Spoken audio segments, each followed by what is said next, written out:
Acara berlangsung di Komisi Pemilihan Umum atau KPU RI Selasa 12 Desember 2023. Debat pertama ini ditujukan oleh para capres. Hasil pantauan FT News, Capres-Cawapres yang pertama hadir pukul 18.14 adalah Ganjar Pranowo diikuti Mahfud MD selaku pasangan nomor urut 3. Selanjutnya disusul pasangan nomor urut 2 yaitu Prabowo Subianto bersama Gibran Rakabuming Raka dengan sambutan meriah oleh para relawan.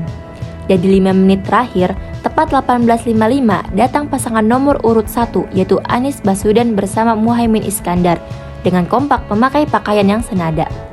Beberapa menteri datang secara terang-terangan untuk mendukung capres pilihannya, seperti Airlangga Hartarto dan Ridwan Kamil yang menggunakan kemeja biru untuk mendukung Prabowo.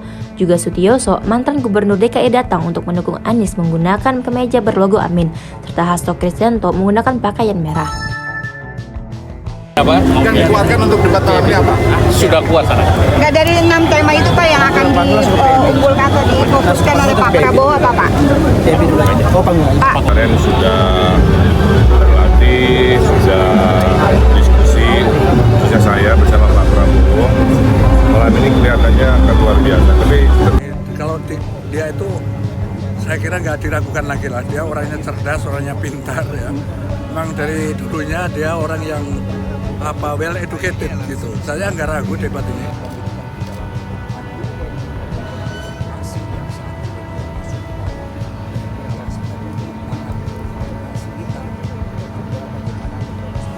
Debat dimulai pukul 19 waktu Indonesia Barat dengan 6 segmen masing-masing 20 menit.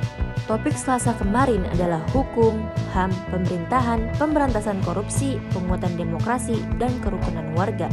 Dua topik terpanas dalam debat pertama kemarin adalah isu HAM serta pemerintahan dan demokrasi.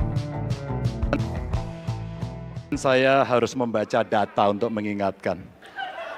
Pak Prabowo karena nomor 2 saya pertanyaannya 2. Ada 12 kasus pelanggaran HAM berat yang sudah dikeluarkan mulai dari peristiwa 65, penembakan misterius, Talang Sari, penghilangan paksa sampai Wamena. Dan saya ingatkan tahun 2009 DPR sudah mengeluarkan 4 rekomendasi pada saat itu kepada Presiden. 1, membentuk pengadilan HAM ad hoc. Yang kedua, menemukan 13 korban penghilangan paksa. Yang keempat, memberikan kompensasi dan pemulihan.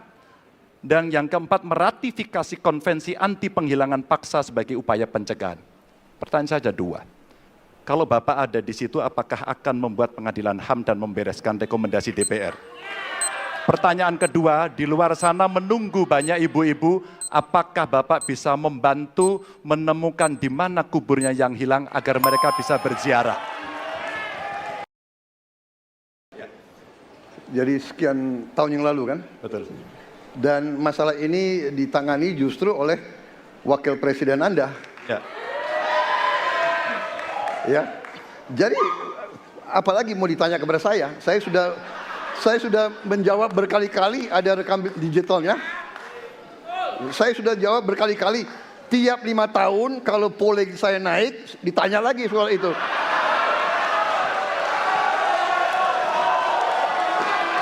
Bapak tahu data nggak? Bapak tanya ke Kapolda, tahun ini berapa orang hilang di DKI? Tahun ini, ya, ada mayat yang diketemukan baru beberapa hari yang lalu dan sebagainya. Come on, Mas Ganjar. Ya, jadi saya tadi katakan, saya merasa bahwa saya yang sangat keras membela hak asasi manusia. Nyatanya orang-orang yang dulu ditahan, tapol-tapol, yang katanya saya culik, sekarang ada di pihak saya membela saya, saudara-saudara sekalian. Saya tegas akan menegakkan hak asasi manusia. Masalah yang Bapak tanyakan agak tendensius. Kenapa yang 13 orang hilang pada saat itu ditanya kepada saya? Itu tendensius Pak Ganjar, ya. Itu tendensius. Ini menyebalkan.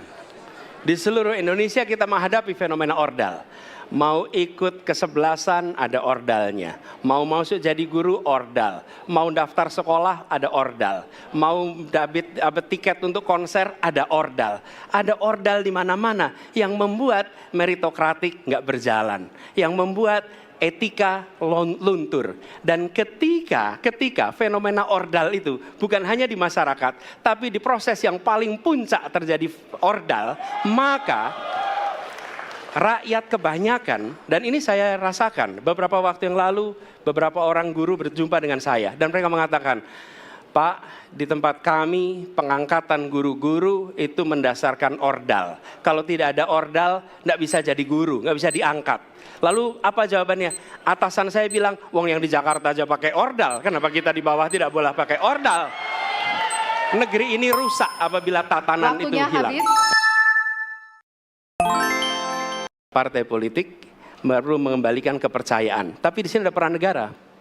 Menurut saya salah satu masalah yang mendasar, partai politik ini memerlukan biaya. Dan biaya politik selama ini tidak pernah diperhatikan di dalam proses politik. Untuk kampanye, untuk operasional partai, semua ada biayanya.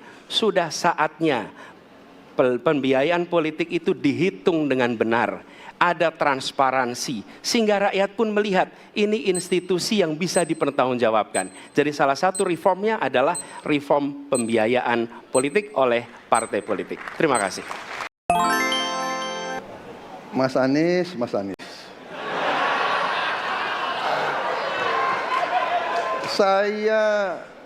Saya berpendapat Mas Anies ini agak berlebihan. Mas Anies mengeluh tentang demokrasi ini dan itu dan ini. Mas Anies dipilih jadi gubernur DKI menghadapi pemerintah yang berkuasa. Saya yang mengusung Bapak.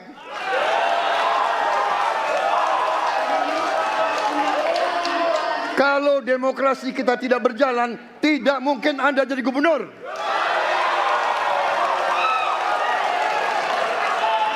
Kalau Jokowi diktator, Anda tidak mungkin jadi gubernur. Saya waktu itu oposisi, Mas Anies. Anda ke rumah saya, kita oposisi, Anda terpilih. Yang pertama, tidak ada demokrasi tanpa partai politik. Tidak ada, suka tidak suka, mau tidak mau. Dan fungsi partai politik itu adalah agregasi, sumber rekrutmen kader, pendidikan politik. Kebetulan saya pernah menjadi ketua pansus undang-undang partai politik. Maka pada saat perdebatan penguatan dari sisi anggaran, penguatan dari sisi partisipasi masyarakat mesti dilakukan, saat itu tidak terlalu banyak yang setuju. Maka Mas Anies, soal oposisi tidak oposisi, soal kepentingan saja kok. Kapan kita bertemu, kapan kita tidak bertemu, dan kemudian kita akan bersikap pada posisi masing-masing. Tapi yang penting, pendidikan politik kepada masyarakat itulah yang menjadi PR besar dari partai politik agar cepat dewasa. Peristiwa sudah terjadi ya. Jadi barangkali malah konsistensi atas sikap itu yang dibutuhkan. Jadi ketika konsisten untuk kalau memang berencana untuk timbul tenggelam bersama rakyat, ya tentunya timbul tenggelam terus bersama rakyat. Kalau kemudian bersama dengan pendukung mengambil sikap kritis, ya teruskan sikap kritis.